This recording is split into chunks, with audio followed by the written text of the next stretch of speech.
নমস্কার বন্ধুরা, আজকে চলে এসেছি আমরা জৈনিজম নিয়ে। আগের এপিসোডে আমরা পড়েছিলাম হচ্ছে ষোড়শ মহাজন পদ নিয়ে। তো দেখা যাক আজকে জৈনিজমের ব্যাপারে আমরা কী কী জানতে পারি। তো শুরু করা যাক। জৈনিজম কবে থেকে স্টার্ট হয়েছিল? 600 খ্রিস্টপূর্বাব্দ থেকে। জৈনিজম কে ফাউন্ডার কে ছিল? ঋষভনাথ বা ঋষভদেব। কতগুলো জৈন তীর্থঙ্কর ছিল? 24টা জৈন তীর্থঙ্কর ছিল। তীর্থঙ্কর কথা মানে কি? Great teacher. 23তম তীর্থঙ্করের নাম কি? পরেশনাথ। 24তম তীর্থঙ্করের নাম কি? মহাবীর। মহাবীরের জন্ম কত সালে হয়েছিল? 540 খ্রিস্টপূর্বাব্দে। কোথায় হয়েছিল? কুণ্ডগ্রাম, বৈশালীতে। মহাবীরের মৃত্যু কোথায় হয়েছিল?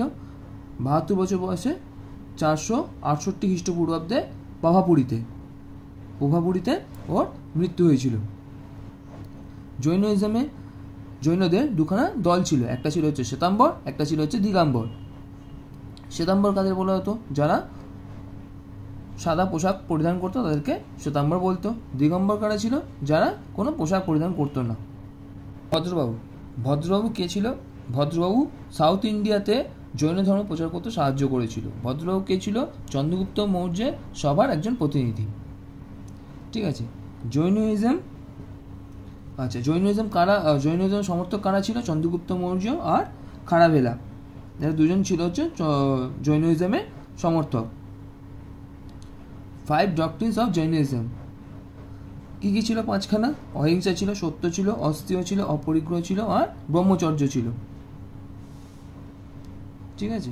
আচ্ছা, আরেকটা জিনিস আছে, এই চন্দ্রগুপ্ত মৌর্য মানে মৌর্য সাম্রাজ্যে সবাই ছিল কিন্তু জৈন ধর্মের প্রবর্তক, শুধু অশোক বাদে। অশোক ছিল হচ্ছে বৌদ্ধিস্ট। আচ্ছা, জৈনরা কোন ভাষায় লিখত? প্রাকৃত ল্যাঙ্গুয়েজে লিখত। মহাবীরের সিম্বল কি ছিল? Lion. Jainism followed by Mauryan empire, মানে মৌর্য সাম্রাজ্যের যারা ছিল তারা সবাই জৈনিজমের ভক্ত ছিল, শুধুমাত্র অশোক ছাড়া। অশোক ছিল হচ্ছে বৌদ্ধিজমে। আচ্ছা, মহাবীরের আসল নাম কি ছিল? বর্ধমান মহাবীর। বর্ধমান মহাবীরের আগের কি নাম ছিল? জৈনিজম নেবার আগের কি নাম ছিল? বর্ধমান।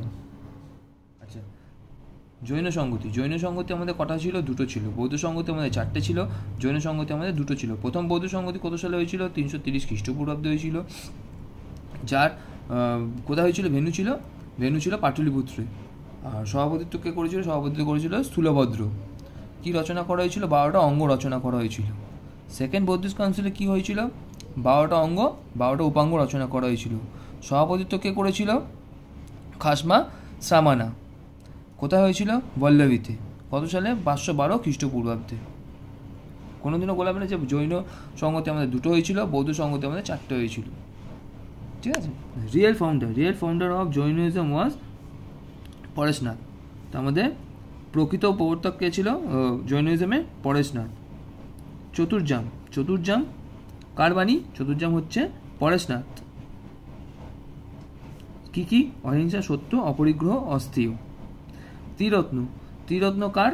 মহাবীরের। সৎবিশ্বাস, সৎ আচরণ, সৎ জ্ঞান। মহাবীরের মায়ের নাম কি ছিল? ত্রিশলা। ঋষভনাথের সিম্বল কি ছিল? বুল। পরেশনাথের সিম্বল কি ছিল? স্নেক। মহাবীরের সিম্বল কি ছিল? লায়ন। আচ্ছা, দিলওয়ারা জৈন টেম্পল কোথায় অবস্থিত? রাজস্থানে। কোন পাহাড়ে? মাউন্ট আবু পাহাড়ের উপর। খাজুরাহো কোথায় অবস্থিত? মধ্যপ্রদেশে। কারা বানিয়েছিল? চান্দেল্য কিং বানিয়েছিল। ওগুলো পরে পড়বো। আচ্ছা, কল্পসূত্র কে রচনা করে? ভদ্রবাহু। ঠিক আছে। তো আজকের মতন জৈনিজমের ব্যাপারে এইটুকুই থাক। ধন্যবাদ বন্ধুরা ভিডিওটা দেখার জন্য।